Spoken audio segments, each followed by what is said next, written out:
Hoy nuestro Real vuelve a nacer, solo los fieles lo vamos a ver. Pienso en el escudo, se me endereza la piel. Hola futboleros, hola futboleras, vídeo nuevo para comentar el Club Deportivo Belchite 97, Club Deportivo Sariñena. Y es que en la jornada 9 nos iba a dejar el equipo revelación frente al colíder que era el Club Deportivo Sariñena, y después de esta victoria líder en solitario. Y es que hasta el minuto 65, que es cuando el conjunto local se iba a quedar con 10, iba a aguantar bastante e incluso le iba a crear ocasiones de peligro. A partir del 65, Adil marcaría el 0-1, en el 87 marcaría el segundo, Adil, y en el 90 Cabellud marcaría el 0-3 y en el 94 marcaría el definitivo 0-4.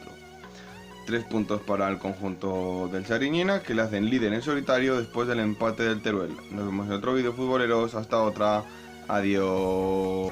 Vamos chavales, mantengan la calma, vamos a salir de esta con nuestras armas. Nuestro león volverá a rugir, pase lo que pase, vamos a sobrevivir. La Romareda significa sonreír, aunque a veces no os toque sufrir. Si quieres saber todo de este team, tú te deberás suscribir. Yo la Romareda...